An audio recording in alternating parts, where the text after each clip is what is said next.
To kick off today's video, I want to thank the absolute legend Steve-O for giving us a shout out yesterday on the MMA Hour. Steve-O, you are the man and we appreciate it big time.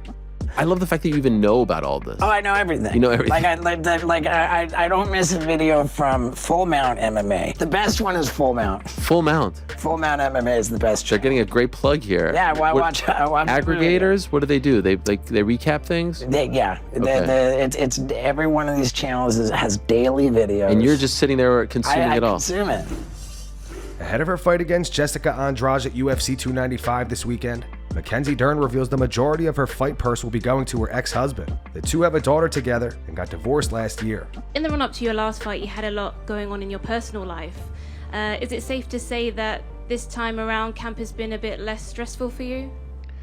No. I realize we always have problems,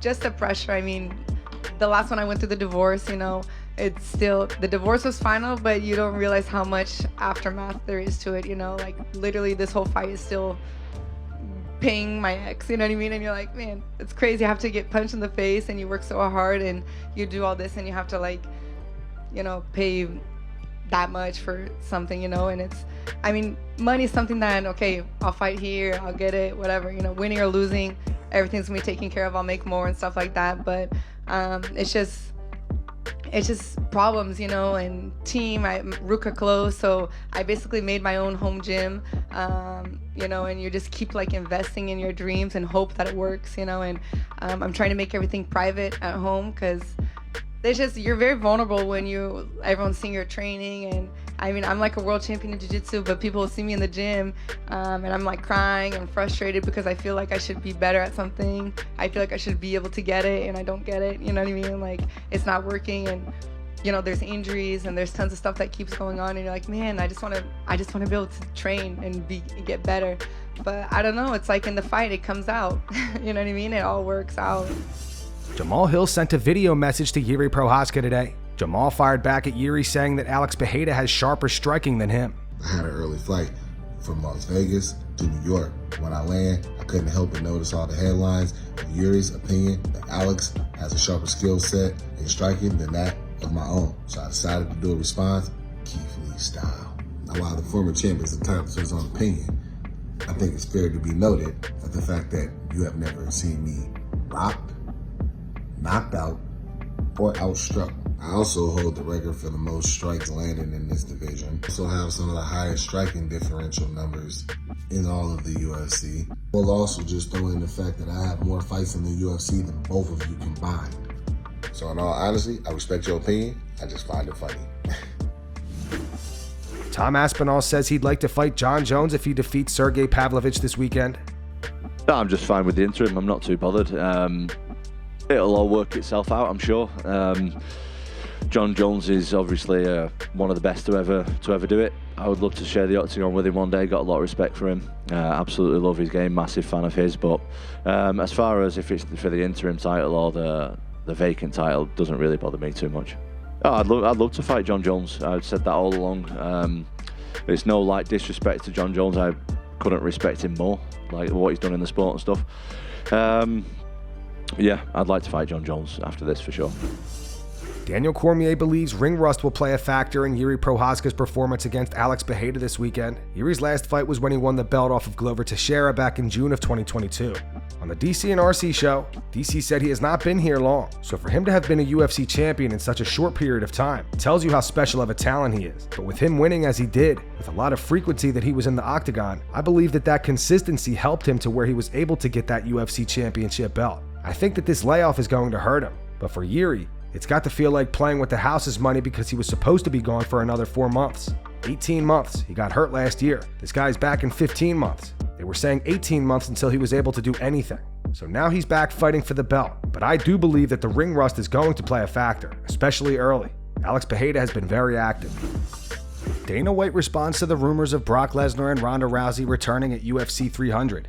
Dana said, "I get why everybody asks. I love that everybody loves them like that, and with so much passion. I do too, but they're definitely not coming back for UFC 300. Joaquin Buckley posted a video mocking Sean O'Malley over some comments he made on the Full Send podcast a while back. Buckley posted this video to his Instagram. He wrote, "The girl just wanted a taste of brown sugar, and he added Sean O'Malley. She was getting a little jealous. She was feeling those emotions, and she was like, I want to have sex with someone, and you know him, like it was one of my buddies. And I said, who is it? And she told me.